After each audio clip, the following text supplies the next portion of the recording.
What's up guys, it's me, Cosmo the Coder here, and welcome to another of my humble bundle reviews. Now this week is possibly one that's going to be fairly short, and you'll see why in just a minute. It's called the Humble Company of Heroes 10th Anniversary Bundle.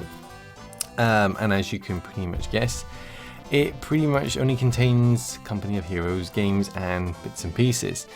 So first off, I'm going to basically tell you, or at least warn you straight off, that there is not going to be any text up there, because basically you're getting just Company of Heroes games and DLCs and other bits and pieces, and it was just, to add all the bits and pieces was a bit sort of complicated. In order to sort of fully appreciate why it was complicated, you have to sort of understand how that works, and I'm not going to go into it, at least not in this review video. But rest assured, I'll give you as full a detailed breakdown as I can based on all the information I've compiled in the last sort of 20 minutes or so. Well, no, it's not 20 minutes, it's taken me about twice that, 40 minutes to sort of get it all compiled and put together. Anyway, now if you are unaware of who or what Company of Heroes is, it's basically a World War II real-time strategy game published by Sega and developed by Relic Entertainment. It's well, let me click on this first and foremost. Company of Heroes, the first and the original game is £9.99 or £9.99 or $19.99 for our US people. It's straightforward in that it is, like I said, a World War II real-time strategy game where you play as Allied soldiers, and you can use tanks and various other World War II paraphernalia.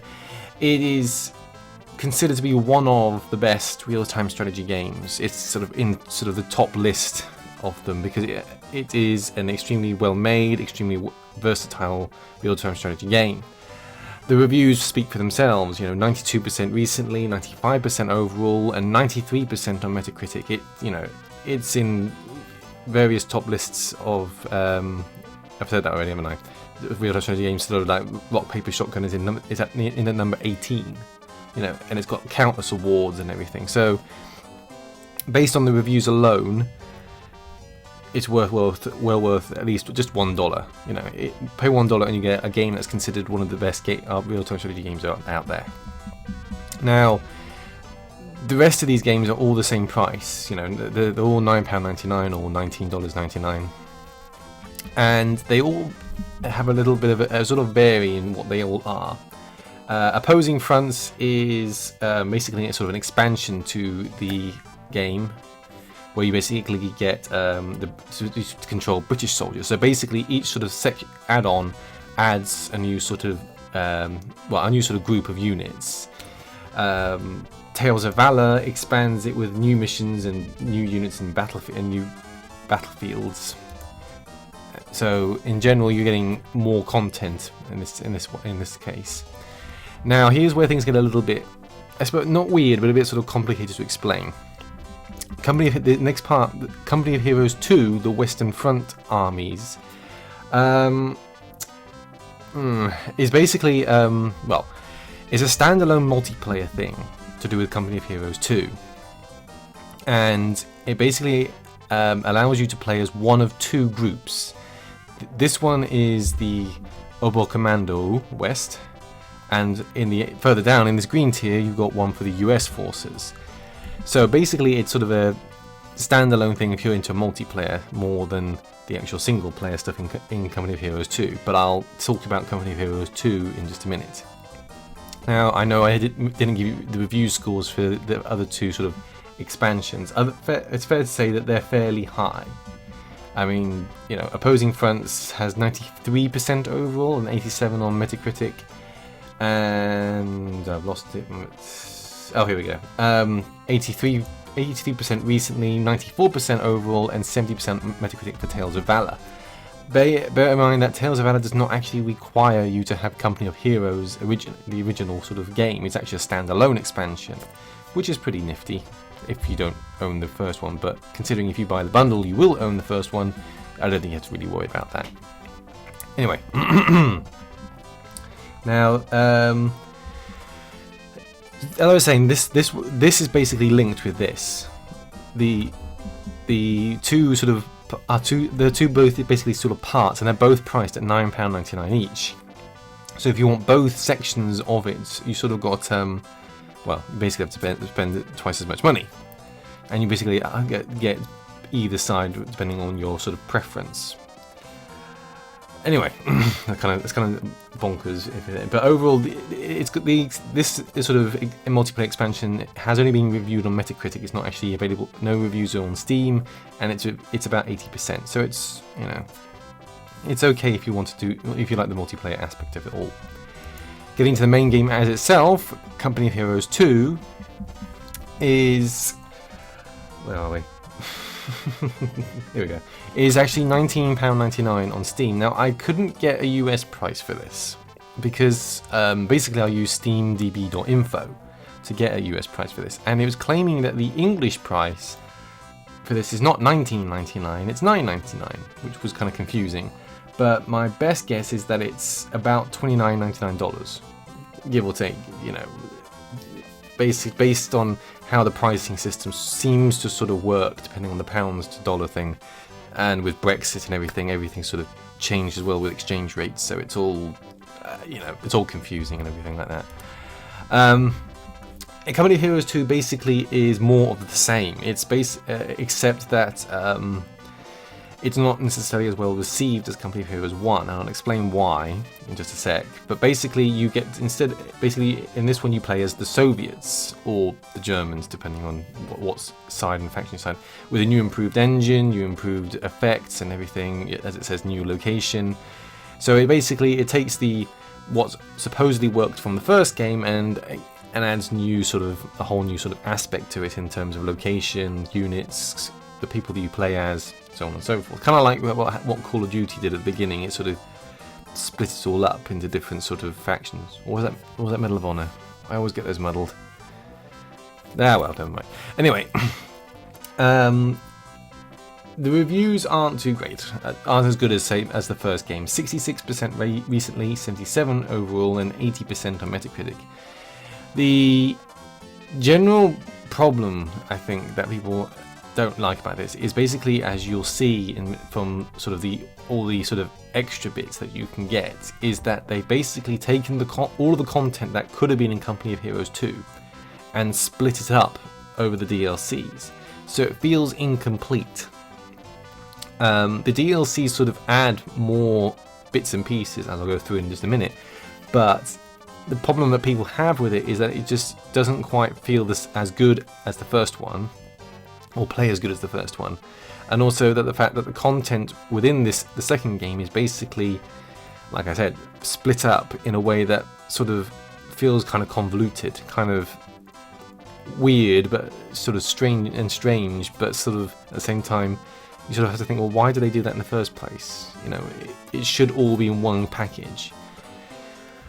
Whereas you compare to the first game, which is sort of split into very straightforward sections, Company of Heroes 2 is more sort of split into scenarios or different sort of themes for the scenarios, as in the case for the Case Blue Mission Pack, which is $6.99 on Steam, or $9.99, and it simply is a series of series. That doesn't make sense. A series of scenarios, challenges and battles based on an offensive codenamed Case Blue. It's got 66% overall in it. Like I said, the general sort of feeling about it is that while some people like it, other people think that it's too hard and it should be been originally part of the sort of base game. The same goes for the Southern Front's Mission Pack, which is only $2.99 on Steam, or $4.99. 82% overall, so a bit better received than the previous one. But there again, it's the same sort of situation. It's just a series of challenges and missions that have sort of been added on. It actually also adds environmental conditions like mud and stuff like that, which you can take advantage of in sort of disabling tanks and so forth, apparently. The Victory at Stalingrad Mission Pack, again £6.99, $9.99, more scenarios, challenges, battles, yada yada yada. Only 78% overall on Steam for that one. Now you also get the Company of Heroes soundtrack. Now, whether you're into soundtracks or not is up to you in that regard. You can of course listen to it, which is quite nifty, or listen to sort of 30 seconds of it, sort of a la iTunes-esque player thing. But if you're into soundtracks, again, that's going to be your sort of taste on it. I am and I'm not. It depends on the sort of the game and the soundtrack. The blue tier, or the first blue tier anyway, so $10 or £7.77, gets you some more Company of Heroes 2 expansions. First up is the British Forces, which I will play the video for. It's $9.99 on Steam, or $12.99. Basically, it adds the Allied it basically adds the British soldiers. Sorry, I'm reading the wrong. Do it again. It basically adds the British forces to the base game.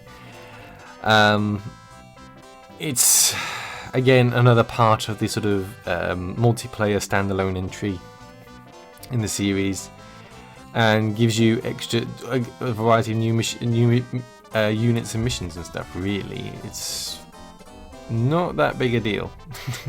You know, it's well received, don't get me wrong, sort of, but considering it only has one review and that was 100%, that's not necessarily a good way of experiencing it. It's 80% on Metacritic, so you get pretty much a general feel that it's quite good. The Ardennes Assault has a actual live action trailer, which looks pretty nifty. This one's actually a lot bigger in terms of that. It's actually $19.99 or $29.99. It basically adds sort of the whole American Armed Forces. So whereas Company of Heroes 2 base game and most of the sort of expansions after that focus on the Soviets and the Germans, this finally adds sort of the American Allied units. And also adds a sort of, well, as you can see here, a non-linear campaign. You basically get to choose how things play out based on the scenarios and the missions, and how you do things basically affects what goes on. So it's actually fairly good and fairly well received too. 75% overall and 81% on Metacritic. But again, people feel that this should have been part of the original base game, and overall it kind of demonstrates how things were so badly split for Company of Heroes 2. Finally, we have something I can't actually give you a price or comparison for. It's basically a series of exclusive skins for the Humble Bundle, for this specific Humble Bundle. So it basically allows you to sort of add it for multiplayer, stuff like that. And you also get a Company of Heroes art book, digital only, I'm afraid to say, but that's what you also get for that.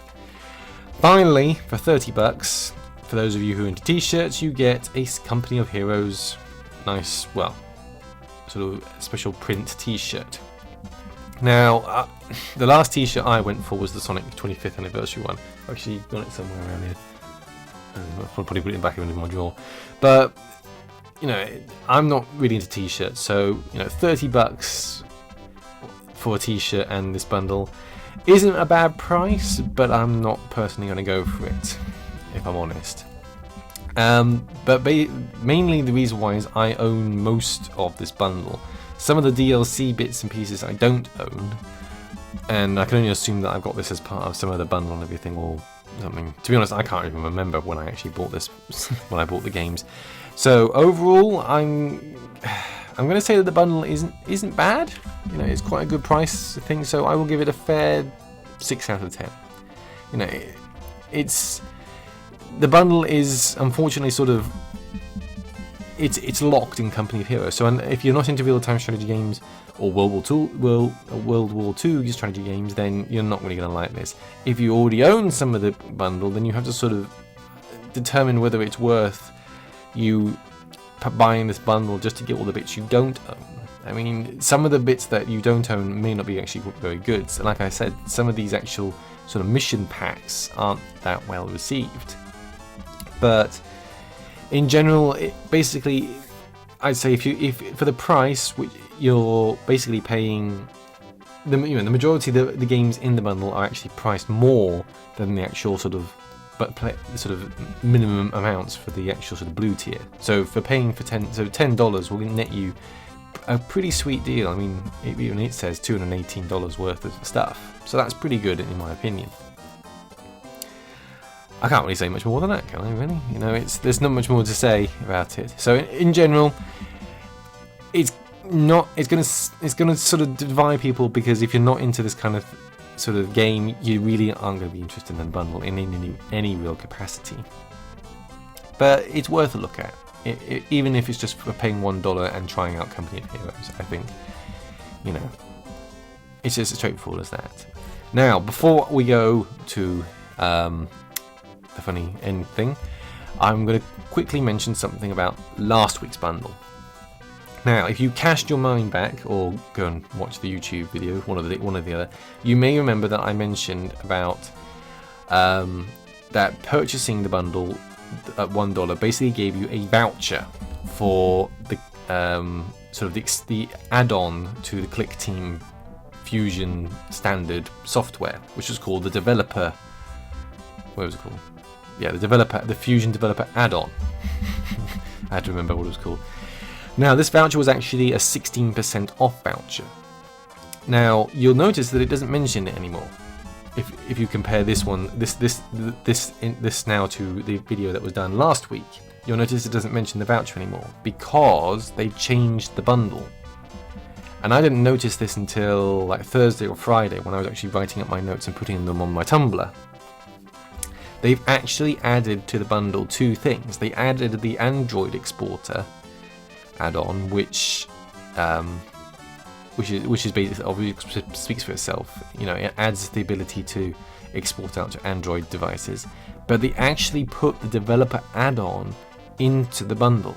So the voucher itself is gone. I actually still have the voucher on Steam because I bought the bundle shortly after I did the review. But now I also have the actual thing that the voucher's for, so I've got a pretty redundant voucher, which is pretty incredible in terms of that. I mean, it added basically about $400 worth of content, or about 200 odd quid to it, which is pretty cool. So I can only assume that they sort of saw how people were sort of buying the bundle and decided, you know what, we'll just throw in the developer upgrade as well. And granted, the developer add-on doesn't necessarily add much in terms of it does and it doesn't, depend on your point of view. It sort of adds the ability to basically develop and release your games without the sort of the need to sort of say, hey, the Click Team was used to develop it. You can add that of your own accord, but basically with the developer add-on, it means you don't have Click Team logos on stuff and everything else like that. And it does add a few other bits and pieces, but if you're really that interested, you can check it out on Steam yourself. So that's a pretty awesome expansion. The only sort of niggle I have about it is that no one mentioned it. Humble didn't send an email around saying, hey, by the way, your bundle's been expanded and changed, or anything else like that. It was changed on the sly, and I certainly didn't receive any sort of notification saying, by the way, your bundle's changed. So I'm not sure what to make of that one, to be honest with you. Seems a bit sort of anyway. Oh, that should have gone wrong. Why has that gone wrong? Hang on. There we go. Good screen. There we go. Ah, that's better. Damn you, 1080p. Anyway, thank you guys for watching. As always, like and subscribe for more stuff. Admittedly, I could have probably done the text thing, but the problem was putting in all those different Company of Heroes things just was getting silly, because it basically it was a mess, and I sort of put it all in and thought, oh, that doesn't look right, it doesn't look good. And in generally speaking, you know, if you type Company of Heroes or Company of Heroes into Steam, you're gonna get the list of all the stuff that I basically just gave you. So it's a fairly sort of straightforward review, which unfortunately is actually lasted about 20 minutes. I need to work on the speed, maybe. Anyway, thank you guys for watching. Like and subscribe for more stuff. Comment on stuff, and I'm always happy to reply to questions and stuff. Share. I keep forgetting to tell people to share stuff. By all means, share things if you think it's any good. I don't know why that's vastly important. You know, people watch this if they search for it on YouTube, and it's that straightforward. But why not share it with your friends, just so they can sort of say, nah, he talks a lot of rubbish. Anyway, self-deprecating to the last. Thank you guys for watching once again, and as always, have a nice, happy time gaming. Oh, and I'll wait for this music to run out. There you go.